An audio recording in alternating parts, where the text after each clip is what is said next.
Hello and welcome to Horror Rewind. This is Kelly Florence, And I'm Meg Hofdahl. and today we're talking about the Black Phone. Meg, it has been a minute since we recorded, and you had freaking pneumonia. I did. In fact, you can go back and hear me like with my pneumonia voice, not knowing I had it. But yeah, I did have pneumonia and it really sucked. It was awful. And I feel bad for anyone who's had it because it really sucks. I wouldn't wish it on the worst horror villain. Aw, Jason, like, Oh no, he's baby. not the worst. You need some antibiotics. Oh. So I'm glad that you're better. Yes, I'm better. I'm feeling a lot better. I'm finally kind of like back to my normal self. And it kind of makes you appreciate when you're sick. It makes you appreciate like your body and being healthy and being able to like watch a movie because I was so sick at one point, like I couldn't even enjoy watching stuff. So Oh, yeah, I'm back in the horror game. that's the worst. And I heard the other day somebody say that they didn't even feel well enough to read. And you know that that's a big Yeah. problem. So take care of yourselves physically, mentally, everybody. It's important. Yeah. Yeah. Yeah. So I'm back.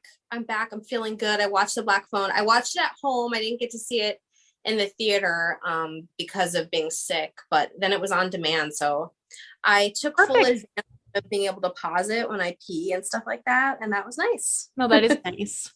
Now we have an announcement. Hold on. This is not visual for all of you. It's only for Meg.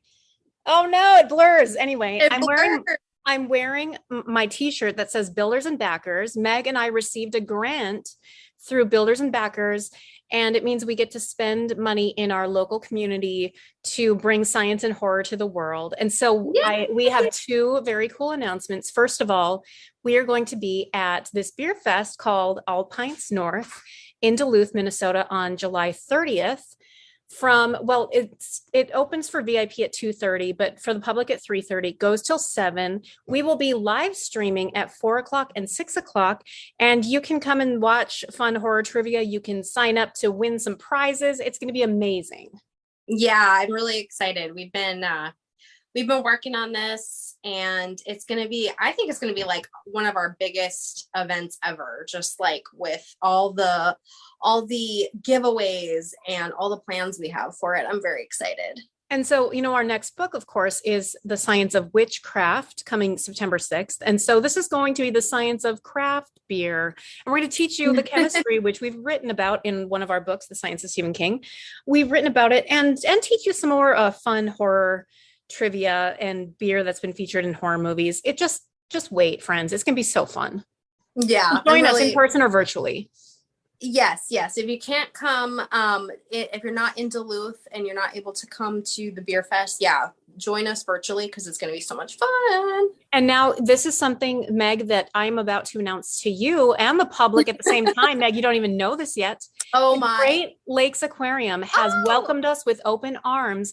We are yay. going to do a live event at the Great Lakes Aquarium on a free Thursday night. They have a beer garden, they have food trucks, they have the Duluth Symphony Orchestra playing. We're going to be there with giveaways for kids specifically. So Oh come my and learn about the aquatic creatures that we've written about in our books and go home with a robotic aquatic pet. Yes. Oh, I'm so excited. Yeah, this is great. Oh, good. We were hoping that that would work out. So I'm very, very happy that that's going to work out And because what's more fun than like giving free stuff to kids and convincing them to like horror and I science. know. And I think that, this is a gateway for a lot of people into science and horror, and neither word has to be scary. And we're here for you, Nope. friends. We're going to hold your hands, Yeah, that's right. metaphorically, Don't not be literally, scared. but maybe literally, whatever it takes. Yes. Okay, now, Meg, I know that we talked about this freaking months ago, like in freaking March or maybe even January. You Yeah. read The Black Phone. Yeah. Remind us about the story. It's a short story, right? Yeah, it's a short story. So it's basically, you know, a distilled version of the movie. I mean, obviously it came first, but it's what Joe Hill does best, I think, is have so much emotion in his horror. And That resonates in the short story so well. And, you know, he's written tons of amazing short stories. So I was almost kind of surprised that this one was sort of chosen to be a film, just because some of them seem like maybe they'd be more like, you know, there'd be like bigger explosions or something, like there would be more like filmic excitement. But oh my gosh, I feel like it was just put on film so well. And the short story evokes these feelings and has the same plot, but it's just the beginning, you know? Yeah. Well, like you said, it's very subdued. It's not that we're running around. I mean, there is a little bit of running around, but we're not running around to multiple locations. Mm-hmm. We're not, like you said, seeing explosions. We're not witnessing multiple murders.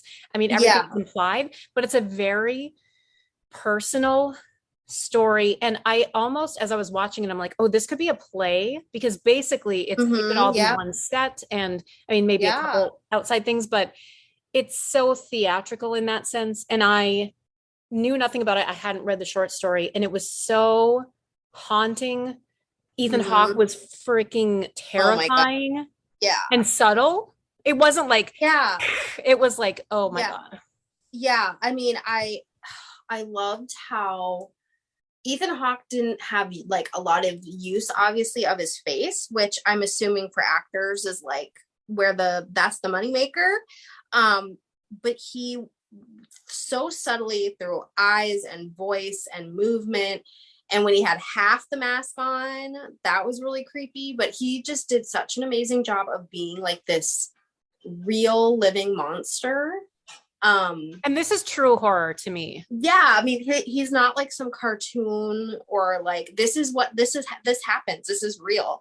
And I love the combination of this real life feeling rooted in such reality, and then this supernatural element, actually multiple supernatural elements, but they feel so vital and integral to the story that they're not like from out of nowhere or anything. It's this sister brother relationship is just, Oh, I love her so much.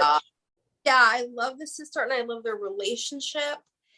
I feel like you don't see that too often in movies, and I feel like if kids were to watch that, it's kind of sweet to see that like sibling love. Yeah.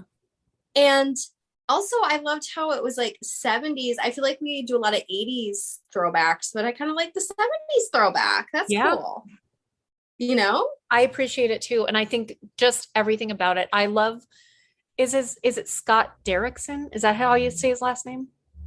The Director. Mm-hmm. I think so, yeah.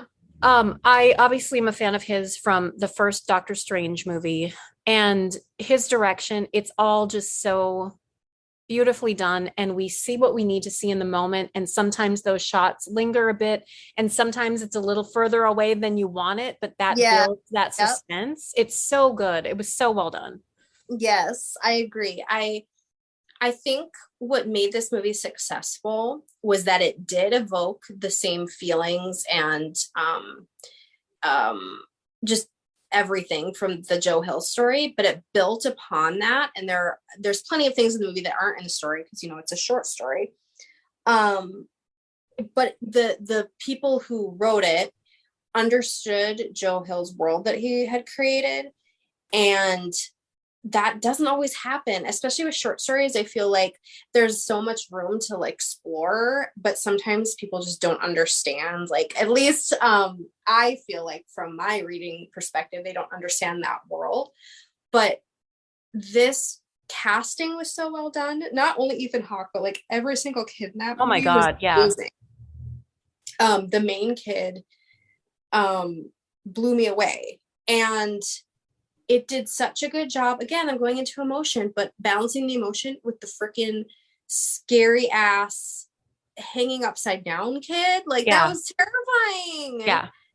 Oh my God. And just any of her dreams, like usually dream sequences don't do much to me, but being that they were important and that they were like driving the story forward, they were scary. Yeah. The thing that I'm really happy about is that This is horror, PS, to anybody questioning it. Oh, are people questioning this? Well, but a lot of mainstream non-horror Oh, fans loved it because yep. it's like Like towing the line thriller. of thriller. But Okay, guess what? whatever. It's a gateway, and this is horror. Yeah, So I good. actually love I that it hope, did well at the box office. yeah, I hope that that people are like, "Ooh, now I'm gonna read more of Joe Hill or watch, things that he's involved with, and maybe they'll just turn into horror fans." Yeah, I think we're gonna We're get them, Meg. We're doing it slowly. doing it one brew fest at a time. Yeah. One night at Great Lakes Aquarium at a time. That's right. Um, I I don't know. I think one thing I thought was really interesting, and I'm pretty sure this is in the story too, but the mirroring of the dad hitting Oh her my with a God. belt Yeah. and then the bad guy using a belt and like this sort of like it's sort of confusing and like there's this twin mirrorness of it, but like it's wrong and like and also this idea that the dad is a piece of shit Yeah. and that doesn't change. Right. Like at the end he's like, I'm sorry, but like but that they have each other. But it's not like, oh, and then everything was great and they all like lived happily ever after. I mean, it feels like there's still shit that they have to deal with, and I think that Exactly. that's realistic. Well, and what I said to Mark after the movie, I'm like, can you imagine the therapy that these kids had to go through Yeah. for the rest of their lives? I'm like, I'm sorry to bring it to that place, but my Yeah, God. yeah, oh yeah. They already have this like troubled life, and then also like what I remember in the short story, I remember Bruce. I think I'm not sure about the other kids if they were really like if you had much characterization. So I love that he was friends with Robin and that Robin was this tough guy. And he's like, if Robin could do it, like then I can't do it. Yes. And I just have chills because he like finds his own strength, like with the help of these other boys. And it's just so at the end, it's so when he kills Ethan Hawke, it's so poignant and just I just loved it. I I loved know. It was it. so good. It was so good. And it was like hyped up for me, like not Yeah, only of because I course. love Joe Hill, but like I heard so many great things about it while I was sick. And the fact that I still like loved it and was obsessed Yeah. with it, like that says a lot.